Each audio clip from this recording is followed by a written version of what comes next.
안녕하세요. 뉴스 읽어주는 유익입니다. 상갓집 추태로 온 언론을 떠들썩하게 했던 양석조 차장검사가 고검 검사로 자천됐습니다. 검사들이 또 술 처먹고 추태를 부린다는 소리가 파다합니다. 공무원은 품위 유지 의무가 있습니다. 공무원의 명예를 실추시킨 양석조 차장검사는 인사위원회에 회부돼서 징계를 받지 않은 걸 다행으로 알아야 할 겁니다. 혹시 그 자리가 의도된 연출이었다면 20세기로 돌려보내지 못하는 걸 다행으로 알아야죠. 추태의 구태, 시대착오적인 발상, 이게 대한민국 검사의 모습입니까? 법무부가 23일 중간간부 및 평검사 759명에 대한 인사를 단행했습니다. 수사를 모두 마치고 공판에 들어가 있는 조국 전 장관 수사팀에 대해서는 인사조처를 내렸지만 현재 수사 중인 부서는 유임해서 수사를 계속할 수 있도록 했습니다. 원래 공판에 들어가면 공판 유지팀이 따로 있기 때문에 수사팀은 더 이상 할 일이 없습니다. 그걸 가지고 조국 수사 방해니 하는 건 알면서도 하는 헛소리죠. 법무부는 이번 인사가 검사장 승진 등에 따른 공석충원과 검찰개혁법령 재개정 및 직제 개편에 따른 후속 조치의 일환이라고 설명했습니다. 이번 법무부 인사를 두고 언론은 청와대 수사를 가로막는 인사로 몰아가고 있습니다. 하지만 공수처 설치법과 검경수사권 조정법안이 통과됐으니 당연히 검찰 조직 개편이 뒤따라야 합니다.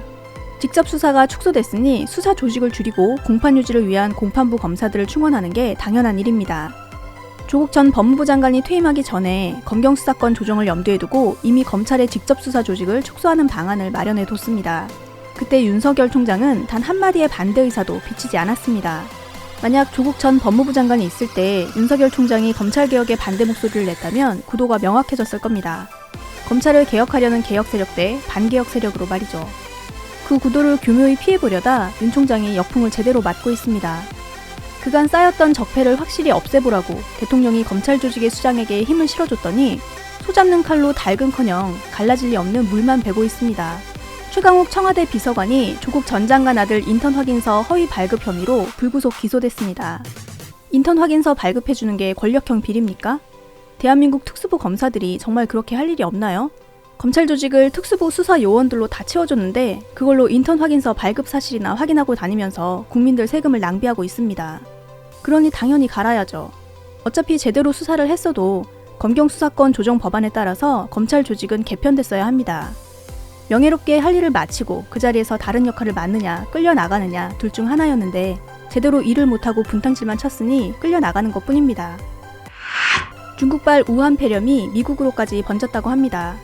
뉴스공장에 출연한 의사가 지금 단계에서는 마스크를 쓰고 손을 자주 씻는 것 외에 개인이 할 수 있는 예방지침은 없다고 하는데요. 인천공항에서 방역 절차를 강화한다고 하니까 일단은 각자 자신이 할 수 있는 만큼 예방을 하면서 설 명절을 지내야 할 것 같습니다. 우한 폐렴의 증상이 독감 증세와 비슷하다고 합니다. 쉬면 낫겠지 하면서 버티지 마시고 발열, 두통, 오한 등이 찾아오면 되도록 빨리 병원에 가시기 바랍니다. 즐거운 설명절 지내시고 오늘은 짧게 마치겠습니다. 끝까지 들어주셔서 정말 고맙습니다.